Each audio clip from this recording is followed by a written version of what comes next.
The White House briefing room buzzed with the usual mix of reporters, camera operators, and political analysts. It was another routine day, or so everyone thought. Under the bright lights, Karoline Leavitt, the newly appointed White House press secretary under President Donald Trump's second term, stood behind the podium. At just 30 years old, she was already a rising star in conservative circles, smart, sharp-witted, and known for her fearless ability to face a hostile press corps. Karoline adjusted the microphone and glanced across the sea of journalists. Her tailored navy blue blazer projected authority, while her signature blonde waves framed her composed expression. But beneath that calm exterior, she knew today's briefing would be anything but ordinary. The Biden administration's policies had been dismantled piece by piece, and President Trump's return to office had reignited tensions in Washington. The mainstream media, largely unfriendly to Trump, had their claws out, especially for Karoline. Despite their hostility, she had earned a reputation for striking back with facts, humor, and an unshakable loyalty to the administration's America First agenda. "Good afternoon," Karoline began, her voice steady. "I'd like to start by addressing the president's latest economic policy initiative, a bold plan to lower taxes for working families and reignite American energy independence." As she laid out the administration's successes, her words cut through the chatter like a scalpel. But one reporter, Vanessa Hartley from the liberal-leaning Capitol View, wasn't interested in facts. She wanted fireworks. Vanessa was known for her aggressive style and blatant disdain for conservative figures. Dressed in a sleek black dress, she tapped her pen impatiently against her notepad. As Karoline concluded her remarks, Vanessa seized the moment. "Ms. Leavitt," she said, her tone dripping with condescension, "isn't it true that your only real qualification for this job is your ability to be Donald Trump's lapdog? Isn't that why you're standing here to repeat whatever nonsense he wants you to say?" A hush fell over the room. Even the most seasoned reporters widened their eyes at the bluntness of the attack. Camera shutters clicked furiously, eager to capture Karoline's reaction. For a brief moment, Karoline remained still. The insult hung heavy in the air, an attempt to belittle not only her professionalism but also her dignity. Vanessa smirked slightly, assuming she had scored an easy win. But what happened next no one could have anticipated. Karoline's lips curled into a knowing smile. She leaned slightly forward, eyes locked onto Vanessa's with an intensity that sent a chill through the room. "I'm glad you asked that," Karoline said coolly. "Because this administration believes in transparency and honesty, qualities your outlet seems to struggle with." Her words were measured but sharp, each syllable delivered with surgical precision. The room braced itself as Karoline continued. "You call me a lapdog for defending the president's policies. I call it doing my job, something you might not understand since you're too busy pushing partisan narratives instead of real journalism." A collective murmur swept through the press corps. This wasn't a deflection. This was a counterattack. Vanessa's smirk faded, but Karoline wasn't finished. "You see, I'm not here to win your approval," Karoline added, her voice growing stronger. "I'm here to speak directly to the American people, the people you so often ignore. And let's be clear, I earned this position through hard work, not cheap insults." The cameras zoomed in as Karoline's words reverberated across the briefing room. Reporters exchanged glances, sensing this moment was more than just another verbal sparring match. It was a turning point. "Now," Karoline concluded, "if you have a question about the administration's policies instead of personal attacks, I'd be happy to answer it." The room erupted into a frenzy with reporters clamoring to be heard. But Vanessa? She sat back, stunned into silence, realizing she had just been publicly dismantled. As the echo of Karoline Leavitt's powerful rebuttal faded, the tension in the White House briefing room remained palpable.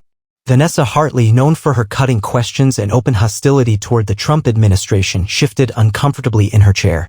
Her earlier smug expression had vanished, replaced by a tight-lipped frown. Karoline scanned the room, her blue eyes gleaming with a quiet confidence. She had faced tough reporters before, but this was different. This wasn't just about defending herself, it was about defending the principles she believed in and the millions of Americans who had voted to return Donald Trump to the White House. But she wasn't done yet. "You know, Vanessa," Karoline continued, her voice taking on a more conversational tone, "since you're so interested in my qualifications, let me remind you and the American people of what those are." The room grew quieter still as she reached for a stack of neatly organized notes. If the media wanted a fight, she had come prepared. I began my career working for House Republicans on Capitol Hill, she began, her tone crisp and professional.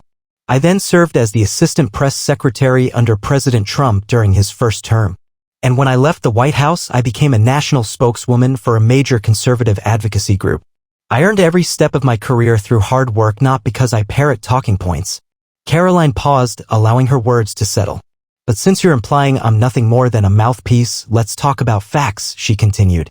You seem eager to dismiss the president's agenda, so let's break it down. She glanced at the cameras with the poise of someone who had been in the public spotlight long enough to know how to command it. Under President Trump's leadership, we've seen a dramatic reversal of the economic stagnation caused by the previous administration. In just the first 100 days, we cut taxes for working Americans, increased domestic energy production, and restored hundreds of thousands of manufacturing jobs. That's not rhetoric, that's reality. Vanessa opened her mouth to interject, but Karoline raised a hand in a gesture that commanded attention. I'm not finished, she said, her voice firm but calm. While outlets like yours work overtime to paint this administration as extreme, here's the truth. We're delivering for middle-class families. Wages are rising. Gas prices are falling. And more Americans are working now than at any point in the last decade. The air felt electric. Even the most seasoned reporters, many of whom had made a career out of challenging Republican administrations, knew they were witnessing something extraordinary. And here's what's really interesting, Vanessa, Karoline said, her tone softening into something almost resembling pity. When your outlet talks about me or any woman working in a conservative administration, you rely on sexist tropes. You wouldn't call a liberal woman a lapdog for supporting her boss. But because I work for President Trump, you think it's acceptable. A few gasps rippled through the crowd. Vanessa's face burned red, but she had no retort. Karoline had turned the insult on its head, exposing the hypocrisy behind the attack. If standing up for the American people means being called names by the media elite, then fine, I'll wear that badge with pride, Karoline concluded, her voice unwavering. But I won't be bullied into silence. And I won't apologize for doing my job. The room, once buzzing with anticipation for a media takedown, now crackled with a different energy, respect. Even those who disagreed with Karoline's politics couldn't deny the sheer skill with which she had dismantled her critic. Next question, she asked, her lips curving into a subtle smile. The hands of more than a dozen reporters shot up at once, but it was clear Karoline Leavitt had already won the day. The White House press briefing carried on, but the atmosphere had undeniably shifted. Karoline Leavitt's commanding response to Vanessa Hartley's insult wasn't just another tense exchange, it was a defining moment.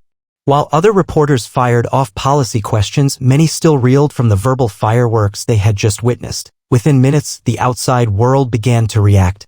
News alerts flashed across screens in major media rooms across the country.